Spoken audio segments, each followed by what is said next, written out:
Hey, I want to thank you guys for joining me tonight to get started on doing your next speech. Are you guys excited? Can we see some excitement? Yeah! Now, it's a process.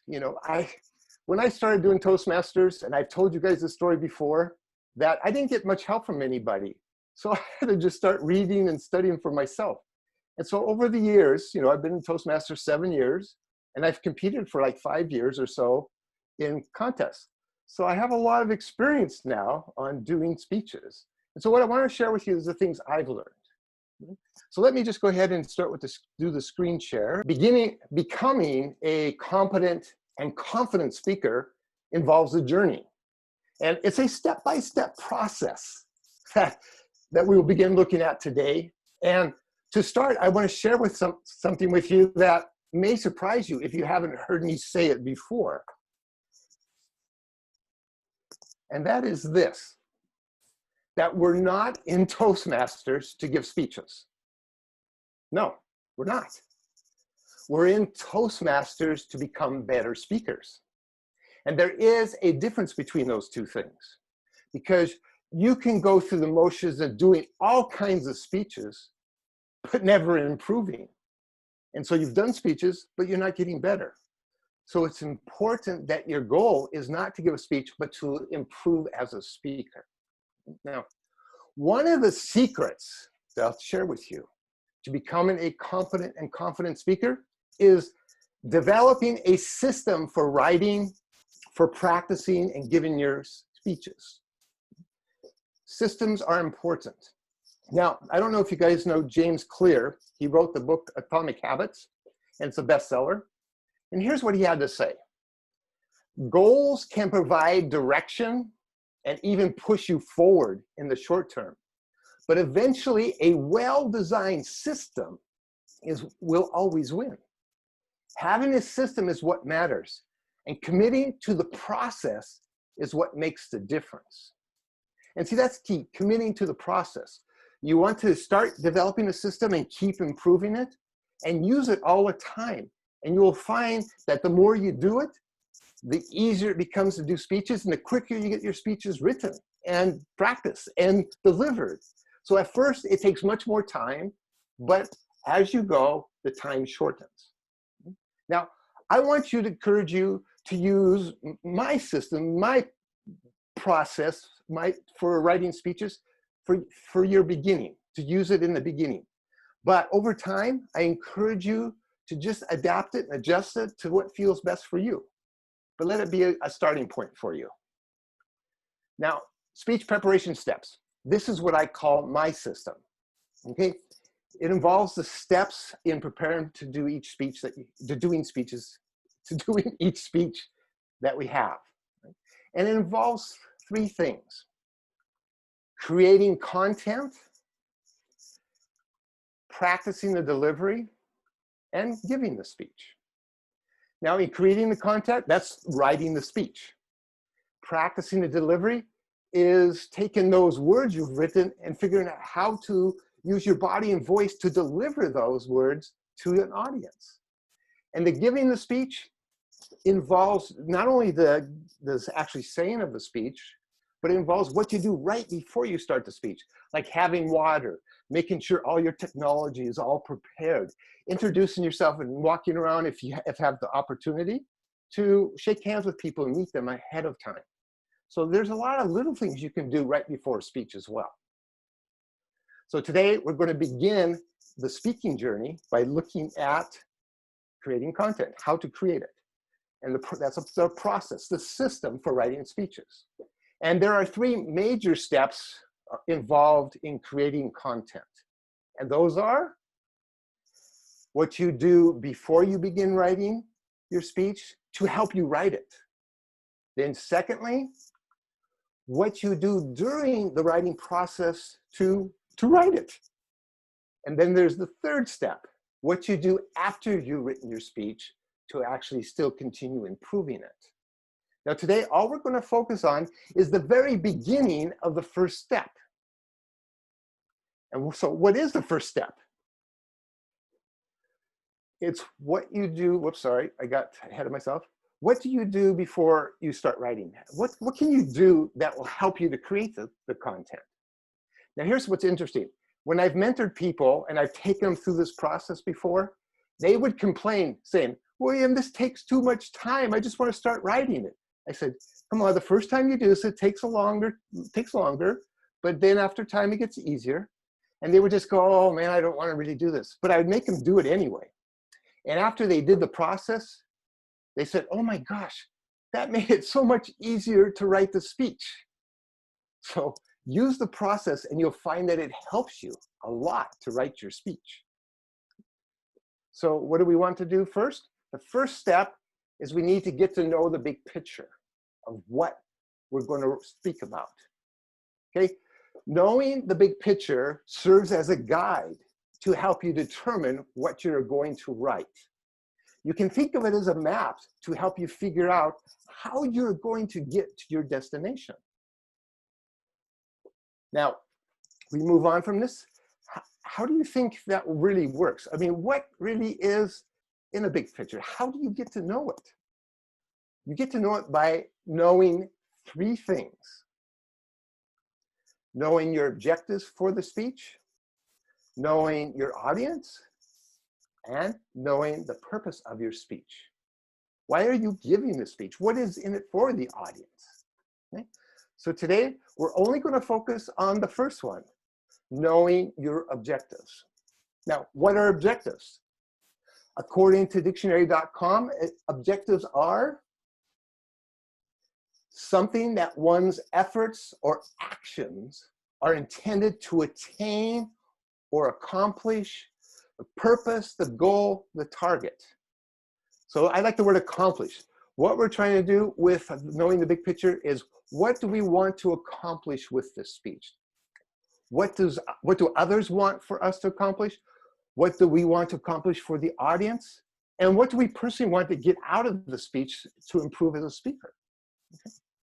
So knowing your objectives, to understand what you want to accomplish with your speech, you need to make a list. You have to write out your objectives.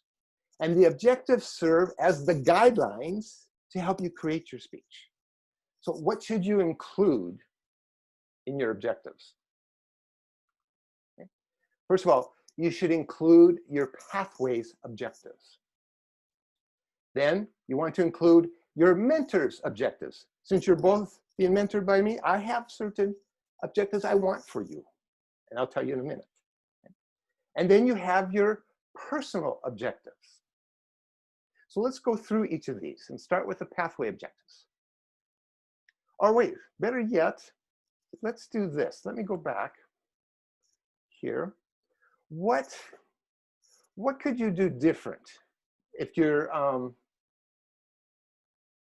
would I say this? What if you're going to give a speech outside Toastmasters? What could replace pathway or mentor objectives? Well, instead of having pathway objectives, what you would have is the objectives that your boss or manager wants you for the speech you're going to give. Or if you're speaking at a conference, the organizers may give you some objectives of what they want you to accomplish. So even outside of Toastmasters, people may make requirements of you for the speech you're going to give. So those would be the same thing as your pathway objectives. They would just replace it. Now, as far as your mentor, maybe you're working at a business where someone's a good speaker and you ask them to help you. Then they could serve as your mentor. Or if you find someone who's really good at giving feedback, maybe you could ask them to watch your speech and give you some feedback. So they could replace your mentor if you're outside of Toastmasters.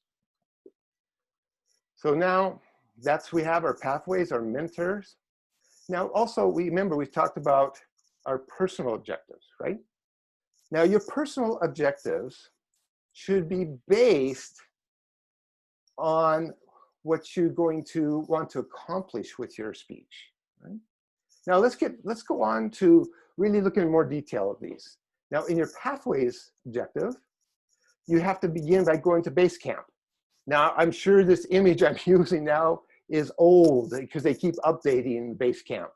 But you need to start out by finding out what your pathway objectives are in Basecamp. That's where you start. Now here is what it looks like, at least the old version, for level 1. Okay, you did your icebreaker, you both done your icebreaker. So the next 2 speeches are in the evaluation and feedback section. That's projects 2 and 3. And so that's where you're going to get your objectives for this speech and the next one. And as you scroll through it and click on the arrows, you'll come to where it says the purpose. Now the purpose of your speech is your objective for pathways, from pathways. And you can see here it says the purpose of the project is to present a speech on any topic, receive feedback, and apply the feedback to a second speech. So when you write a list, you want to write a list of all these objectives, that's all you do. Just you can copy paste it, and there's your first one. My pathways objective, there it is. Then you have what? Your mentor's objectives. Now, for people who, for those not being mentored by me, what you need to do is just go ask your mentor. Do they have any goals or objectives that they want you to accomplish with your speech? But here are mine. All right? And you don't have to write this down now because you'll see it later. Okay? The objectives I have for you at this level 1 is to learn the basics of how to write a speech, how to practice delivering a speech, and how to use feedback to improve as a speaker. That's what I want you, the basics. I don't want you to try to do advanced speaking or learning all kinds of complicated things or really getting into using different forms of speech, but just basic stuff for this. We're just learning the things you need to get started. Okay? And as you get going and as I see how you're doing, maybe I'll have some additional objectives for you. Then you have your personal objectives. And those should be based on what you want to do to improve. What do you want to work on? And that can be helped by using the feedback that you got from your previous speeches to help you determine what specific things you want to work on. Now, the first thing in using feedback that is understanding is that learning how to use feedback is critical to your continual improvement. If you want to become a good speaker, a competent and confident, you need to learn how to use feedback. Now, you use the feedback that you receive from others, like in our club, you have written feedback, you get the video of the evaluator, but you also get the video of your speech. And you should use all of those things to evaluate your speech. And if you're going out into public, away from Toastmasters to give a speech, you should get someone to, at the very least, to record it for you. Now, as you do this, after you get all this feedback, there's things you can do with the feedback. First of all, you need to compile all the feedback you got into a list, okay? Just write down and put it all into one list. And try to group similar things together. And here's a key thing. Things that are mentioned the most probably are things you should carefully consider for the next speech. So you have your list of everything that people said. And you even wrote down from the video of the evaluator. So you have the list of everything. Then what you should do is you should take that list, look through it, and then watch the video of your speech a few times. Keeping in mind the feedback you got to look for those things. And as you look over the video, maybe watch it a few times. One time focus on just your voice, maybe on your delivery the next time. So just try to not look at it all just one time, but take your time and look through it and write your own notes down. Then you have your feedback, you have the feedback from everybody. You take all that and make a list of it, put everything together, and decide what are the priorities for your next speech. You don't want 20 priorities, okay? 2 or 3 probably is good to start with. But just find a few things that you want to work on the most and start learning about those things. So prioritize and focus is what you want to do. Now, this is really, see, it's been simple. I kind of went through this a lot faster than I expected, but this is our look at writing the objectives for speeches. Your assignment, I have an assignment for you. I want you to try this, is to write out the objectives for your next speech. Now, for your next speech, it's going to be pretty easy, right? You just get it from Pathways. You already saw what mine are, but you have to now look at the feedback from your speeches, especially your icebreaker, and decide what things you want to focus on for this next speech. And you want to write those all out on a piece of paper or, you know, on a doc on your computer, and just have those there, all your objectives for your speech. Then what I want you to do is take your list and check it with Grammarly. Because I want you to send it to me, but I don't want to be spending my time checking your grammar because I'm not very good at grammar. That's just very time consuming for me. So put it through Grammarly first. Now in the PDF I'll give you, or the link to download, it'll include links to Grammarly and a YouTube review of it if you're not familiar with it. Then after you've checked the paper, then you can send it to me.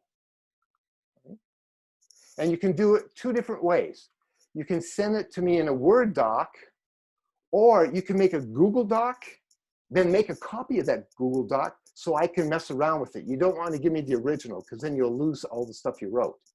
So either a Word doc or a copy of a Google Doc and send it to me.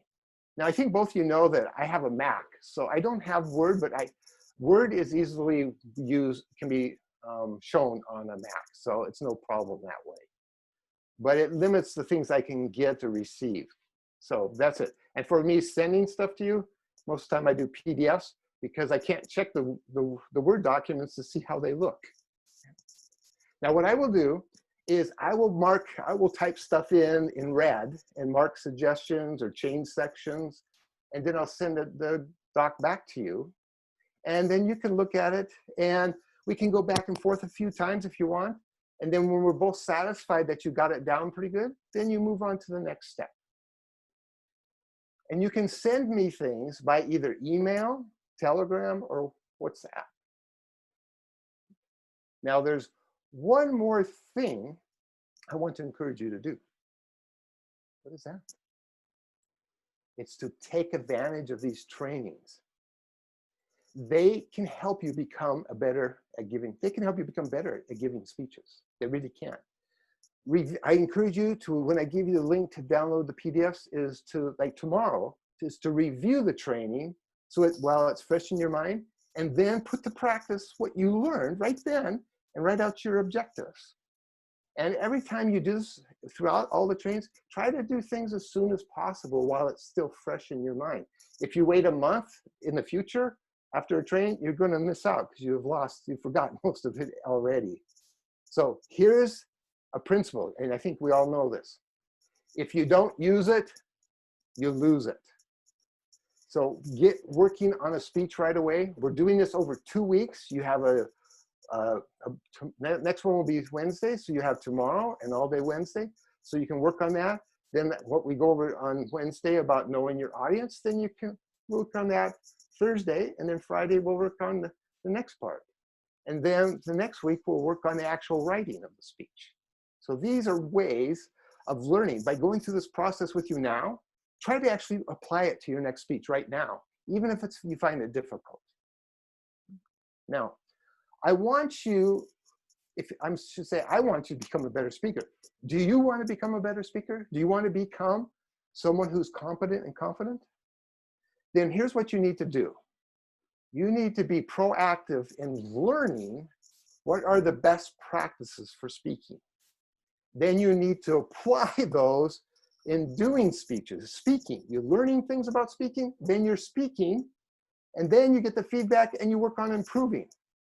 So this is the system in a sense. It's just a process of learning things, applying it, doing it, and then getting feedback and seeing what you should focus on improving, and then learning about that, and then speaking again, improving. So it's just a process, a step-by-step process. So if you do this continually, consistently, you will become a much better speaker. But if you wait long periods of time between speeches, you're going to lose most of it. So try to do things one right after another, and that will limit how long it takes you to become really good. So as we come to the end, know this. Learning how to create content is going to help you tremendously on your journey to becoming that competent, confident speaker. So make sure you put the time in. I don't know about you, but writing is my weak area. So this one takes a lot of work for me. And so let me close out the stop the share screen. And you guys have any questions? We can open up now if you have something you want to ask.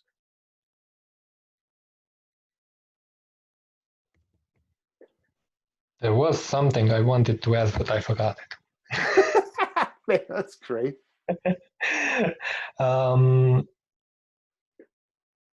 Personal pathways, that's a little bit hard for me to put on paper because I always think in a business way somehow. Right. But anyway, but like I said, I explained the process, at least I use. You get the feedback from people, and you just write out what people give you for feedback, right? Then you look at the video and write down your observations, okay? And you have this list, and in general terms, you're going to find that the things that show up the most probably are the things you should focus on. But it's also, I got to say this, not all feedback is good, okay? The more experienced speakers, that's the feedback you really want, okay? Because that can help you. So I'm mentoring you guys, so you should use my feedback, okay? But that's something you're going to have to learn. You're going to have to look at that stuff and then determine like 2 or 3 things, not too many, you know, a few things that you really want to focus on improving for the next speech. And just do this every speech. You just focus in a little bit each time. And then over a few years, oh my gosh, you're going to become really good. Unless you only do a speech as often as Alex, okay? So you need to really work at being consistent on that. Levente, you have any questions? Yes, I do. I would have a question for you. What is your experience saying regarding the from speech to speech? You've been always nervous when you made a speech, or this nervousness of the stage or a new speech? Was every time the same? For me, no. But everybody's different. You know, everybody how they deal with things. But for me, I can honestly say I've rarely been scared about speaking. Okay, but my adrenaline still gets pumping because you're in front of people and that. But I'm not like, oh my God, what's going to happen? No, but I still have this adrenaline, like I'm doing a sport. You know, I feel like I'm getting ready to do some kind of sport. And so I've had to learn how to breathe deeply and slowly. I get up there, and I even things like this, and even like making all my muscles hard and relaxing, and even having mantras where I say, have fun, make them laugh, enjoy yourself. You know, I have these little mantras when I go up. But I found the thing that's helped me the most was doing contest speeches because they're more intense, right? And like, you know, I've competed at the district level, so those get very intense when there's 300, 400 people like in the audience. So after doing those and coming back to the club, I was like, oh, this is a piece of cake. So if you can get yourself in situations where you're getting out of your comfort zone regularly, then you get used to it. And it's not such a big deal. It doesn't mean you still might be scared. You still might be nervous, but they'll be different. And you won't feel the anxiety as much. But here's the thing I've learned, okay? I've given speeches in contests where I blew it. I forgot the ending and everything. And I sit there and I look around and I go, oh, that was great. And I sat down and I've gone, well, at least I tried, you know. And one time at the district level, the first time I competed in, I can't remember maybe it was the humor speech. My adrenaline was pumping so hard that I was so thirsty, like the adrenaline was causing my mouth to just be really dry. And I get up there and I'm trying to speak and my mouth is sticking. And I took a drink of water and it didn't help. It was still there. And I did terrible. And I sat down and Alex was there and he's feeling sorry for me, you know. And I'm thinking like, I'm never going to do this again. Oh man, that's embarrassing. Then the next day, no, I'm going to overcome this. I'm mad at myself. I'm going to do this. So I made a goal that I'm going to get so used to doing this that I won't have problems anymore. And so what I started doing before preparing for contests, I would go to businesses like NTT Data, Pentalog. I would go to these different places and practice doing my speeches and get used to being in front of different different people. And doing that made it much easier. So I made a long answer to say, the more you do it, the more comfortable you get. But the hardest thing is to realize this. It doesn't matter how good or bad you do.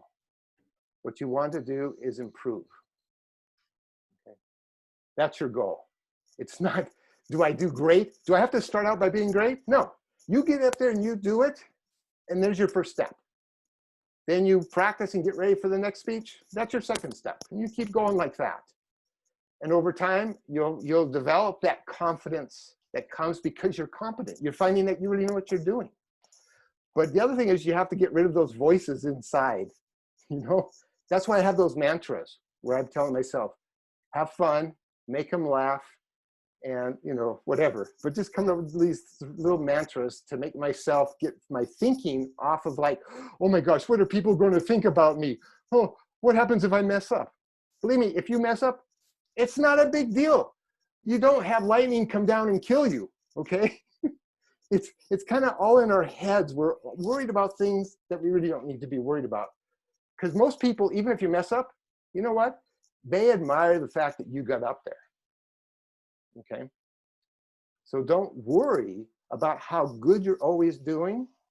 Focus on improving.